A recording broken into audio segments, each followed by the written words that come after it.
Hi, my name is Donna Humphrey, and I am an associate of the Sisters of Humility of Mary, and I am also one of the co-founders of Blessing House, a children's residential crisis care center located in Lorain County, Ohio. Blessing House is a facility that provides care for children from newborn up to 12 years old when there is an emergency in the family or some sort of a crisis that would cause a family not to be able to provide safe care for their children for a short period of time. So children can come and stay with us. It may be 24 hours. We've also had children stay up to 3 months. It depends on what the family situation is and what their needs are.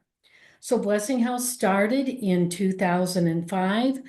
Since that time now, almost 20 years that we've been open, we've provided care for over 1,900 children.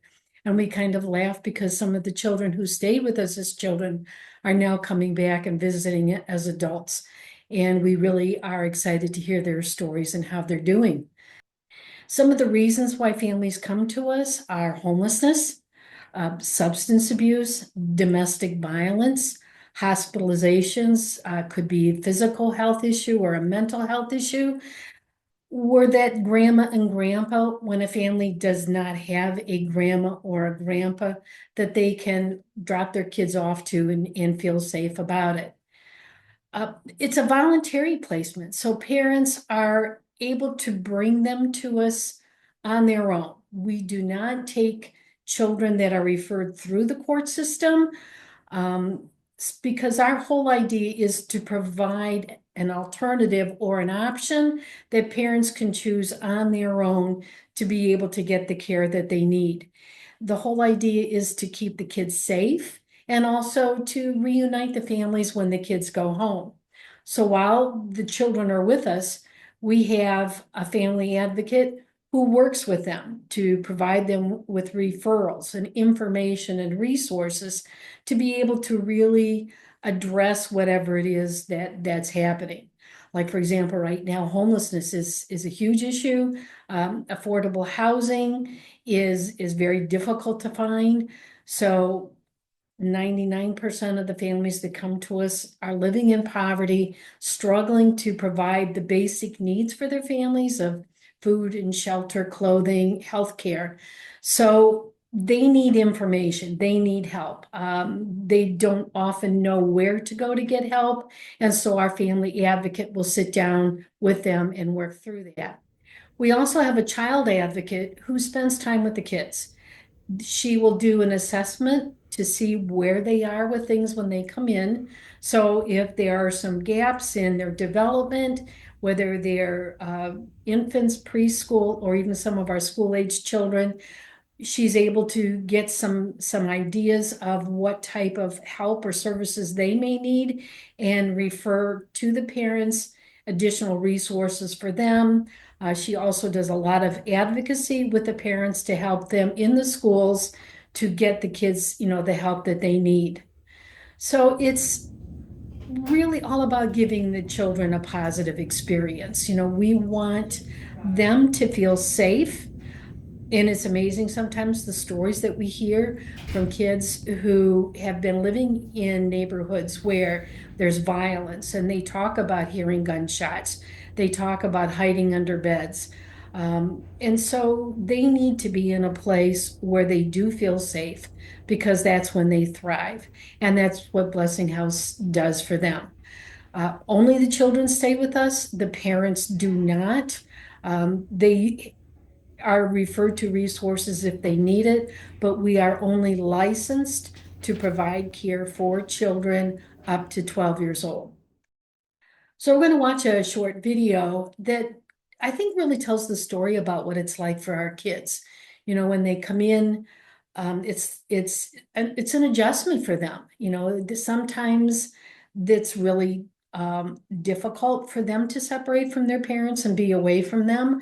And so what we try to do is to get them used to being in a facility that is safe, that has a routine for them. And I think you'll see in this video from the faces of the kids that how that really works for them. time. This one, Journey! This one, Journey!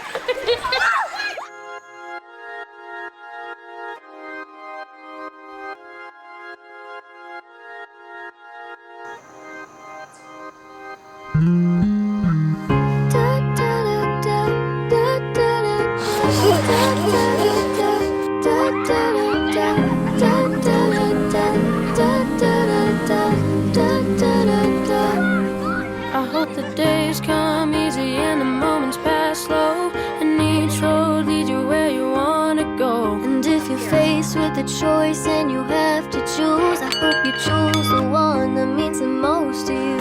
And if one door opens to another door closed, I hope you keep on walking till you find a window. If it's cold outside, show the world the warmth of your smile. But more than anything, more than anything, my wish for you is that this life becomes all that you wanted to. Your dreams stay big, your worries stay small.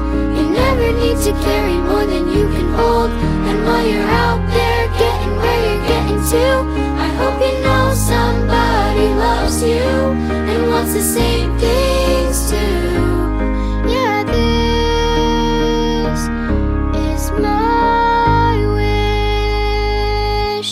I hope you never look back, but you never forget all the ones who love you in the place you left. I hope you always forgive and you never regret. I hope you help somebody every chance you get. Oh, you find God's grace in every mistake, and always give more than you take. But more than anything, More than anything. oh, more than anything, My wish for you is that this life becomes all that you wanted to. Your dreams stay big, your worries stay small. You never need to carry more than you can hold. And while you're out there getting where you're getting to, I hope you know somebody loves you and wants the same things too.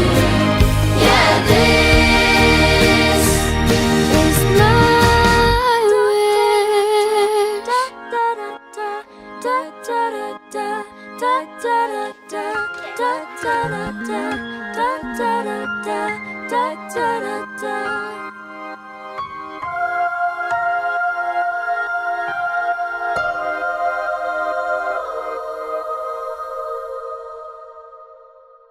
My wish for you is that this life becomes all that you wanted to. Your dreams stay big, your worries stay small. You never need to carry more than you can hold. And while you're out there getting where you're getting to, I hope you know somebody loves you and wants the same things too. Yeah, this is my wish for you. this is my wish for you. More than anything. Dreams stay big, your worries stay small. Know somebody loves you. My wish for you. More than anything.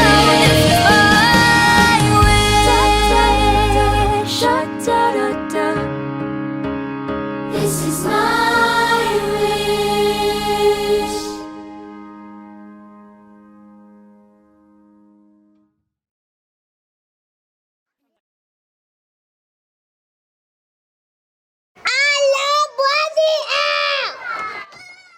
Thank you.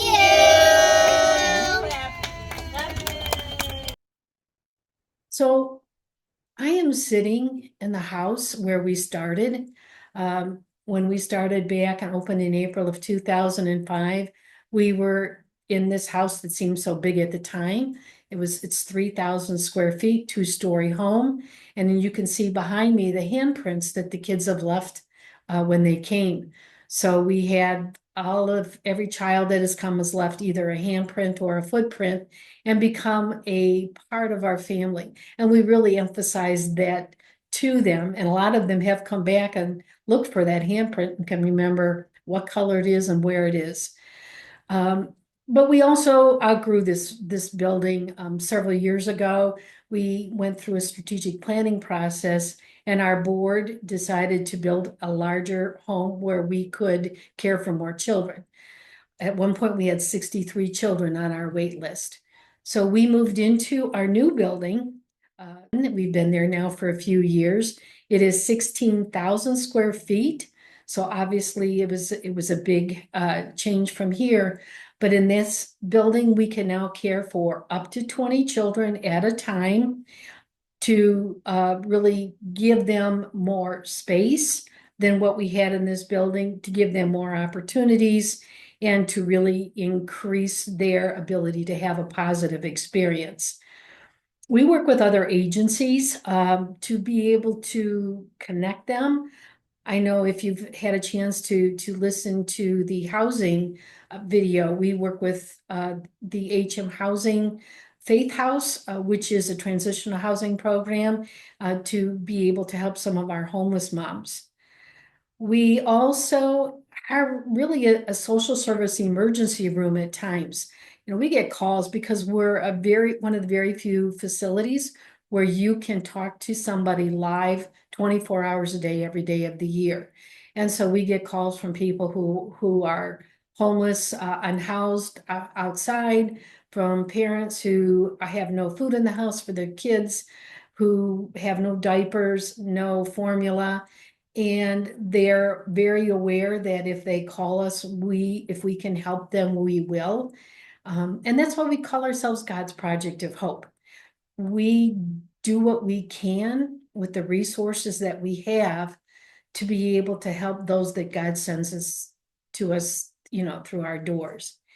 And I think that goes back to what it was like for us when we started. You know, how did this even happen? Sister Mary Berrigan, who is a sister of Notre Dame and a good friend, and I were both involved in a program called Voices for Children, which worked as guardian ad litems volunteers with children who were involved in the court system. And Sister Mary said, gee, wouldn't it be really great to have a place where kids could come and they could stay safe and parents could get help, and then they would go back home with their families instead of getting involved in the court system. And of course, being the practical accountant that I am, I said, do you have any idea what you're talking about? And she said, no, but wouldn't it be a great idea? And I often think of that commitment that I made as an HM associate, even before that, of when God asks you to do something, you know, that Magnificat yes. It's not always an easy yes, and believe me, this was a very difficult yes to make.